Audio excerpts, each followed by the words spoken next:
ಕರ್ನಾಟಕ ಕಾವಲ್ಪಡೆ ವತಿಯಿಂದ ಇಂದು ವಿಶ್ವ ಕರ್ಮ ಜಯಂತಿಯ ಶುಭ ದಿನದಂದು ಗುಂಡ್ಲುಪೇಟೆ ಕ್ಷೇತ್ರ ಶಿಕ್ಷಣಾಧಿಕಾರಿಗಳ ಕಚೇರಿಯ ಆವರಣದಲ್ಲಿ ಮರಗೆಲಸಗಾರರು ಆದ ಮಂಟೇಲಿಂಗಾಚಾರಿಯವರಿಗೆ ಸಂಘಟನೆಯ ವತಿಯಿಂದ ಗೌರವಿಸಿ ಸನ್ಮಾನಿಸಲಾಯಿತು. ಈ ಶುಭ ಸಂದರ್ಭದಲ್ಲಿ ಕಾವಲ್ಪಡೆಯ ತಾಲೂಕು ಅಧ್ಯಕ್ಷರಾದ ಎ ಅಬ್ದುಲ್ ಮಾಲಿಕ್ ಅವರು ಮಾತನಾಡಿ, ಇವರು ಸರಿಸುಮಾರು 8 ವರ್ಷಗಳಿಂದ ಹಲವಾರು ಕನ್ನಡ ಶಾಲೆಯಲ್ಲಿ ವಿದ್ಯಾಭ್ಯಾಸ ಮಾಡುತ್ತಿರುವಂತಹ ವಿದ್ಯಾರ್ಥಿಗಳಿಗೆ ಪುಸ್ತಕ, ಲೇಖನಿ, ಶಾಲೆಯ ಆಟದ ಸಾಮಗ್ರಿಗಳು ಹಾಗೂ ಶಾಲೆಗೆ ಬೇಕಾಗಿರುವಂತಹ ಮೇಜು, ಬೆಂಚುಗಳು ಕೊಡುಗೆಯಾಗಿ ನೀಡಿರುವುದು ಹೆಮ್ಮೆಯ ವಿಷಯವಾಗಿದೆ ಎಂದು ತಿಳಿಸಿದರು. ಈ ಕಾರ್ಯಕ್ರಮದ ನಿರೂಪಣೆಯನ್ನು ಕಾರ್ಯದರ್ಶಿಗಳಾದ ಎಸ್ ಮುಬಾರಕ್ ರವರು ನೆರವೇರಿಸಿದರು. ಇದೇ ವೇಳೆ ಜಿಲ್ಲಾ ಕಾರ್ಯಾಧ್ಯಕ್ಷರಾದ ಅಬ್ದುಲ್ ರಶೀದ್, ಟೌನ್ ಉಪಾಧ್ಯಕ್ಷರಾದ ಸಾದಿಕ್ ಪಾಷಾ, ತಾಲೂಕು ಗೌರವಾಧ್ಯಕ್ಷರಾದ ರಾಮೇಗೌಡರು, ಟೌನ್ ಸಂಚಾಲಕರಾದ ಮಿಮಿಕ್ರಿ ರಾಜು, ಮುಂಟಿಪುರ ಮಾದಯ್ಯ, ಬೆಂಡ್ರವಾಡಿ ಚಿನ್ನಸ್ವಾಮಿ, ವಕೀಲರಾದ ಕಾಳಸ್ವಾಮಿ ಸೇರಿದಂತೆ ಇತರರು ಹಾಜರಿದ್ದರು. ಹಾಗೆ ನನ್ನ ಮಿಮಿಕ್ರಿ ರಾಜ್ GPT ಯೂಟ್ಯೂಬ್ ಚಾನಲ್ನು ಸಬ್ಸ್ಕ್ರೈಬ್ ಮಾಡಿ, ಫಾಲೋ ಮಾಡಿ ಸ್ನೇಹಿತರೆ. ಬಹಳ ನಾವು ಇಷ್ಟು ವರ್ಷ ಮಾಡಿದಂಥ ಕೆಲಸದಲ್ಲಿ ತುಂಬ ಅರ್ಥಪೂರ್ಣವಾದ ಕೆಲಸ ನಾವು ಇವತ್ತು ಮಾಡಿದ್ದೇವೆ. ಯಾಕಪ್ಪ ಅಂತಂದರೆ ಕರ್ನಾಟಕ ಕಾವಲುಪಡೆ ಕನ್ನಡ ಶಾಲೆಗೋಸ್ಕರ ಎಲ್ಲೆಲ್ಲ ಮೈಸೂರಿಗೆ ಹೋಗಿ ಕೂಡ ATM ಶಾಲೆಗೋಸ್ಕರ ಹೋರಾಟ ಮಾಡಿದೆ. ಹಾಗಾಗಿ ಇವರು ಅವರ ಒಂದು ಸ್ವಂತ ಖರ್ಚಿನಿಂದ, ಅವರ ದುಡಿಮೆಯಿಂದ ಸುಮಾರು 8 ವರ್ಷದಿಂದ ಕನ್ನಡ ಮಾಧ್ಯಮ ಶಾಲೆಗಳಿಗೆ ಅವರ ಕೈಲಿ ಆದಂತಹ ಒಂದು ಸಮಾಜಮುಖಿ ಕೆಲಸ, ಅವರು ಸ್ವಂತ ಖರ್ಚಿನಿಂದ ಪೀಠೋಪಕರಣಗಳು ಮಕ್ಕಳಿಗೆ ಕೂತ್ಕೊಂಡು ಓದೋಕ್ಕೋಸ್ಕರ ಒಂದು ಸೌಕರ್ಯವನ್ನು ಮಾಡಿಕೊಡ್ತಾ ಇದ್ದಾರೆ. ನಿಜಕ್ಕೂ ದೇವರು ಮೆಚ್ಚುವಂಥ ಕೆಲಸ ಇದು. 8 ವರ್ಷದ ಹಿಂದೆ ಅವರು ಇದ್ದಂಥ ಪರಿಸ್ಥಿತಿನೇ ಬೇರೆ. 8 ವರ್ಷದ ಈಚೆ ಅವರು ಎಲ್ಲ ದುಶ್ಚಟಗಳನ್ನು ದೂರ ಹಾಕಿ, ಅದಕ್ಕೆಲ್ಲ ಬೇಡವಾದಂಥ ದೂರ ಹಾಕಿ ಅವರ ಸ್ವಂತ ದುಡಿಮೆಯಿಂದ ಬೆಳಿಗ್ಗೆ 5ರಿಂದ 9 ಮತ್ತು ಸಂಜೆ 6ರಿಂದ 9 ಗಂಟೆ ಏನು ಅವರು ಕೆಲಸವನ್ನು ಮಾಡ್ತಾರೆ, ಅದು ಮಾತ್ರ ಸಮಾಜ ಸೇವೆಗೆ ಮುಡಿಪಾಗಿಟ್ಟಿದ್ದಾರೆ. ನಿಜಕ್ಕೂ ದೇವರು ಮೆಚ್ಚುವಂಥ ಕೆಲಸ. ಆಮೇಲೆ ಇನ್ನೊಂದೇನಪ್ಪ ಅಂತಂದರೆ ಸುಮಾರು 16 ಶಾಲೆಗಳಿಗೆ ಅವರು ಪೀಠೋಪಕರಣ ಕೊಟ್ಟಿದ್ದಾರೆ. ಅವ್ರ ವಿಚಾರ ನಾನು ಕೂಡ ಮೆಲ್ಕಾಕ್ತೆ. ನಮ್ಮ ಮಿಮಿಕ್ರಿ ರಾಜು ಅವರು ಹೇಳಿದ ತಕ್ಷಣ ನಾನು ಕೂಡ ಅವ್ರ ಬಗ್ಗೆ ಸ್ವಲ್ಪ ಅಧ್ಯಯನ ಮಾಡಿದಾಗ ಅವ್ರ ಹಲವು ವಿಚಾರವನ್ನು ತಿಳ್ಕೊಂಡೆ. ಈಗ ನಮ್ಮ ಗುಂಡ್ಲುಪೇಟೆ ತಾಲೂಕಿನಲ್ಲೂ ಕೂಡ ಒಂದು 4 ಶಾಲೆಗಳನ್ನು ಆಯ್ಕೆ ಮಾಡಿದ್ದಾರೆ ಅಂತ ಅವ್ರು ಹೇಳ್ತಾ ಇದ್ದಾರೆ. ನಮ್ಮ ಗುಂಡ್ಲುಪೇಟೆಯಲ್ಲಿ ಪಕ್ಕದಲ್ಲಿರ್ತಕ್ಕಂಥ HBF ನಮ್ಮ BO ಕಚೇರಿ ಪಕ್ಕದಲ್ಲಿರ್ತಕ್ಕಂಥ ಶಾಲೆಯೂ ಕೂಡ ಒಂದಷ್ಟು ಪೀಠೋಪಕರಣ ಕೊಡಬೇಕು ಅಂತ ನಾನು ಅವ್ರಿಗೆ ಹೇಳಿದಾಗ ಖಂಡಿತ ಮಾಡ್ತೀನಿ ಅನ್ನೋದು ಕೂಡ ಹೇಳಿದ್ದಾರೆ. ನಿಜಕ್ಕೂ ಯಾಕೆ ಇವರು ಈ ಸರ್ಕಾರಿ ಶಾಲೆಯನ್ನೇ ಯಾಕೆ ಆಯ್ಕೆ ಮಾಡಿಕೊಂಡ್ರು ಅನ್ನೋದು ನಿಜಕ್ಕೂ ಅದು ಎಲ್ಲೋ ದೇವರು ಅವ್ರಿಗೆ ಕೊಟ್ಟಂಥ ಒಂದು ವರ ಅಂತ ಕಾಣ್ತದೆ. ಅವರ ಕೆಲಸ ಕಾರ್ಯ ಹೀಗೆ ಮುಂದುವರಿಯಲಿ, ಅವರಿಗೆ ಆ ಭಗವಂತ ಆಯುಸ್ಸು, ಆರೋಗ್ಯ, ಇನ್ನೂ ಹೆಚ್ಚಿನ ಶಕ್ತಿಯನ್ನು ನೀಡಲಿ ಅಂತ ಈ ಸಂದರ್ಭದಲ್ಲಿ ಹೇಳುವ ಮೂಲಕ ಮತ್ತೊಮ್ಮೆ ಅವರಿಗೆ ನಾನು ಒಂದು ಶುಭ ನುಡಿಗಳನ್ನು ಹೇಳಕ್ಕೆ ಬಯಸ್ತೇನೆ. ಧನ್ಯವಾದ.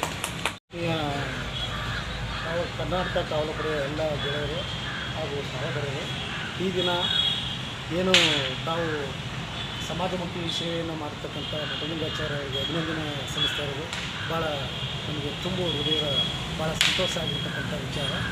ಇವರು ಕನ್ನಡದ ಶಾಲೆಗಳನ್ನ ಈ ಮಟ್ಟಿಗೆ ಆ್ಯಕ್ಚುಲಿ ಇದನ್ನು ಮಾಡಬೇಕಾಗಿದ್ದು ಜವಾಬ್ದಾರಿ ಎಲ್ಲರ ಕನ್ನಡಿಗರಿಗೂ ಸಂಬಂಧಪಟ್ಟಂಥ ವಿಚಾರ. ಇವರು ತೀರಾ ಕನ್ನಡ ಶಾಲೆನೇ ಯಾಕೆ ಆಯ್ಕೆ ಮಾಡ್ಕೊಂಡು ನಮ್ಮ ಸಹೋದರ ಅಬ್ದುಲ್ ಮುಬಾರಕ್ ಹೇಳ್ದಂಗೆ ಯಾಕೆ ಕನ್ನಡ ಶಾಲೆ ಎಲ್ಲ ಬಡ ಮಕ್ಕಳು ಓದ್ತಕ್ಕಂಥದ್ದು ಕನ್ನಡ ಶಾಲೆಗಳು. ಆದ್ದರಿಂದ ಅವರು ಕನ್ನಡ ಶಾಲೆಗಳನ್ನ ಆಯ್ಕೆ ಮಾಡ್ಕೊಳ್ಳೋದು ಕರೆಕ್ಟಾಗಿದೆ. ಅವ್ರಿಗೆ ಯಾವುದೇ ರೀತಿ ತಪ್ಪಿಲ್ಲ, ಅವರು ಆಯ್ಕೆ ಮಾಡೋದು ಕರೆಕ್ಟಾಗಿದೆ. ಹಂಗಾಗಿ ಮುಂದಿನ ದಿನಗಳಲ್ಲಿ ಅವರು ಇನ್ನೂ ಹೆಚ್ಚಿನ ಶಾಲೆಗಳು ಈ ಸರಿ ಅವ್ರಿಗೂ ಸಹ ಕನ್ನಡ ರಾಜ್ಯೋತ್ಸವ ದಿನ ಅವ್ರಿಗೆ ಒಂದು ಸನ್ಮಾನನ ನಾವು ತಾಲೂಕು ಆಡಳಿತದಿಂದ ಮಾಡಬೇಕು ಅಂತ ಒಂದು ಈ ಸಭೆಯ ಮುಖಾಂತರ ನಾವು ಶಿಫಾರಸು ಮಾಡ್ತೀವಿ. ಶ್ರಮಜೀವಿ ಅವ್ರು ಶ್ರಮಪಟ್ಟು ಇಷ್ಟೆಲ್ಲ ಮಾಡ್ತಾರೆ ಅಂತಂದ್ರೆ ಅವ್ರಿಗೆ ನಾವು ಎಷ್ಟೇ ನಮಸ್ಕಾರ, ಎಷ್ಟೇ ವಂದನೆ ಮಾಡಿದ್ರು ಭಾಳ ಇದು. ಯಾಕಂದರೆ ಅದರಿಂದ ಇವರು ಸರ್ಕಾರಿ ಶಾಲೆ ಆಯ್ಕೆ ಮಾಡಿರೋದು ಭಾಳ ನನಗೆ ಖುಷಿಯಾದಂಥ ಮಾತು. ಯಾಕಂದರೆ ಈಗ ನಾವು ನಮ್ಮಲ್ಲೇ ಸರ್ಕಾರಿ ಶಾಲೆ ಯಾರು ಕಳಿಸಲ್ಲ. ಸರ್ಕಾರಿ ಶಾಲೆಯಲ್ಲಿ ಓದಿರ್ತಕ್ಕಂಥ ನಮ್ಮ ಗುಂಡ್ಲುಪೇಟೆಯಲ್ಲಿ ತಹಸೀಲ್ದಾರ್ ಆಗಿದ್ದಾರೆ, ಇನ್ಸ್ಪೆಕ್ಟರ್ ಆಗಿದ್ದಾರೆ, IAS ಆಗಿದ್ದಾರೆ, ಎಲ್ಲ ಆಗಿದ್ದಾರೆ. ಆದರೂ ಕೂಡ ಯಾಕೆ ನಮ್ಮ ಜನಗಳು ನಮ್ಮ ಸರ್ಕಾರಿ ಶಾಲೆಗಳನ್ನು ಹಿಂಕೊಳ್ತಾರೆ ಅಂತಂದರೆ ಈ ಥರ ನಮ್ಮಂಥವ್ರು ಇಂಥವ್ರುಗಳು ಮುಂದೆ ಬಂದಾಗ ಅವರು ಖುಷಿ ಬರುತ್ತೆ. ನಮ್ಮ ಮಕ್ಕಳು ಕೆಳಗೆ ಕೂತ್ಕೊಂಡು ಓದ್ತಾರೆ, ಅವರೆಲ್ಲ ಬೆಂಚಿನ ಮೇಲೆ ಓದ್ತಾರೆ ಅನ್ನೋದು ಒಂಥರ ಏನೋ ಇದು ಬರ್ತದೆ. ಅದು ಬಿಡಬಾರ್ದು. ಏನೇ ಆಗಲಿ ನಮ್ಮ ಮಕ್ಕಳು ಕನ್ನಡ ಶಾಲೆಯಲ್ಲಿ ಓದಬೇಕು, ಕನ್ನಡದಲ್ಲಿ ಓದಿದ್ರೆ ಕನ್ನಡ ಹೆಮ್ಮೆ. ನಾವು ಕನ್ನಡಕ್ಕಾಗಿ ಕನ್ನಡ ಪರ ಹೋರಾಟಗಾರರಾಗಿರ್ಬೇಕಾದ್ರೆ ಕನ್ನಡನೇ ಓದಿಸ್ಬೇಕು. ಕನ್ನಡದಲ್ಲೇ ಪ್ರತಿಯೊಂದು ಈಗ ಆಗಲಿ ಕೋರ್ಟಲ್ಲಿ ಆಗಲಿ ಮತ್ತು ಮೆಡಿಕಲ್ ಅವರು ಕೂಡ ಈಗ ಡಾಕ್ಟರ್ಗಳಿಗೆಲ್ಲ ಏನು ಹೇಳ್ತಾರೆ, ಮೆಡಿಕಲ್ ಔಷಧಿಗಳು ಬರೀಬೇಕಾದ್ರೆ ಕನ್ನಡದಲ್ಲೇ ಬರೀರಿ ಅಂತ ಹೇಳ್ತಿದ್ದಾರೆ. ಈ ಇಂಗ್ಲೀಷಲ್ಲಿ ಬರೆಯೋದಕ್ಕಿಂತ ಕನ್ನಡ ಉತ್ತಮ ಅಂತ ಹೇಳ್ತಾ ಇದ್ದೀನಿ. ಜೈ ಹಿಂದ್, ಜೈ ಕರ್ನಾಟಕ. ಅವರು ಏನೇ ಇರಲಿ ನಮ್ಮ ಕನ್ನಡದ ಶಾಲೆಗಳಿಗೆ ನನ್ನ ಕೈಲಿ ಆದಷ್ಟು ಸಹಾಯನ ನಾನು ಮಾಡ್ತೀನಿ ಅಂತ ಬಂದಿರೋದನ್ನು ನೋಡಿದ್ರೆ ತುಂಬ ಸಂತೋಷ. ಆದ್ದರಿಂದ ನಮ್ಮ ಕರ್ನಾಟಕ ಕಾವಲುಪಡೆ ವತಿಯಿಂದ ಹಾಗೂ ನಮ್ಮ ಆತ್ಮೀಯರಾದಂಥ ನಮ್ಮ ವಕೀಲರು ಅಳಿಸ್ವಾಮಿಯವರು ನಮ್ಮ ಇವರೇನೆ ಅವರೆಲ್ಲರ ಇದರಿಂದ ಅವರಿಗೆ ಒಳ್ಳೆಯದಾಗಲಿ ಅಂತ ಅವ್ರಿಗೆ ಹಾರೈಸಿ ಮುಂದಿನ ದಿನಗಳಲ್ಲಿ ಹೆಚ್ಚು ಇದೇ ರೀತಿ ಕನ್ನಡ ಶಾಲೆಗಳಿಗೆ ಅವರು ಬೆಂಚ್ ಕೊಡೋದಾಗಲಿ ಬುಕ್ಕು ಪುಸ್ತಕ ಪೆನ್ಸಿಲ್ ಏನೇ ಕೊಡೋದಾಗಲಿ ಕೊಡಲಿ ಅಂತ ಹೇಳ್ತಾ ಅವರ ಮುಖದಲ್ಲಿ ಮಂದಾಸನ ನೋಡಿದ್ರೆ ತುಂಬ ಸಂತೋಷವಾಗುತ್ತೆ. ಅವರು ತುಂಬ ಒಂಥರ ಪ್ರಿಯರು, ನೋಡಿದ್ರೆ ಒಂಥರ ಗೊತ್ತಾಗುತ್ತೆ. ಆದ್ದರಿಂದ ಅವ್ರಿಗೆ ಒಳ್ಳೇದು ಮಾಡಿ ಅಂತ ಎಲ್ಲ ನಮ್ಮ ಕಾವಲು ಪಡೆ ವತಿಯಿಂದ ನಾನು ಧನ್ಯವಾದ ಹೇಳ್ತೀನಿ. ನಮಸ್ಕಾರ. ನಮ್ಮ ಅಭಿನಂದರವಾಗಿರ್ತಕ್ಕಂಥ ಶ್ರೀ ಮಂಟೆಲಿಂಗಾಚಾರ್ಯವರು ಈ ಸಭೆಯಲ್ಲಿ ಒಂದು ವಿಚಾರನ ಕೊಟ್ಟರು. ನಾನು ಒಂದು 10 ವರ್ಷದ ಹಿಂದೆ ಕುಡಿತದ ಚಟಕ್ಕೆ ದಾಸನಾಗಿ ನಾನು ಎಲ್ಲರಿಂದ ತಿರಸ್ಕಾರ ಪಟ್ಟೆ. ಆ ಒಂದು ಇದರಲ್ಲಿ ನನ್ನ ಒಂದು ಕುಟುಂಬದವರ ಕೊಟ್ಟಿರ್ತಕ್ಕಂಥ ಆತ್ಮಹತ್ಯೆ ಪರವಾಗಿ ಎಲ್ಲ ದುಶ್ಚಟಗಳಿಗೆ ನಾನು ವಿದಾಯ ಹೇಳಿ ಈ ದಿನ ನಾನು ಒಂದು ಸತತವಾಗಿ 8 ವರ್ಷದಿಂದ ನಾನು ದುಡಿಬೇಕಂತ ಅಂದರೆ ಕುಡಿತದ ಚಟಕ್ಕೆ ನಾನು ಬಳಸಿದಂಥ ಹಣವನ್ನೆಲ್ಲ ಕೂಡಿಟ್ಟು ಸರ್ಕಾರಿ ಶಾಲೆಯಲ್ಲಿ ವಿದ್ಯಾಭ್ಯಾಸ ಮಾಡ್ತಕ್ಕಂಥ ಮಕ್ಕಳಿಗೆ ಅದು ಉಪಯೋಗವಾಗುವಂಥ ಒಂದು ನಿರ್ಧಾರನ ಕೈಗೊಂಡು ಸತತ 8 ವರ್ಷಗಳಿಂದ ನಾನು ವಿದ್ಯಾರ್ಥಿಗಳಿಗೆ ತನ್ನ ಕೈಲಾದಂಥ ಅವರ ವಿದ್ಯಾಭ್ಯಾಸಕ್ಕೆ ಸಹಕಾರನ ಕೊಡ್ತಾ ಬರ್ತಾಯಿದ್ದೀನಿ.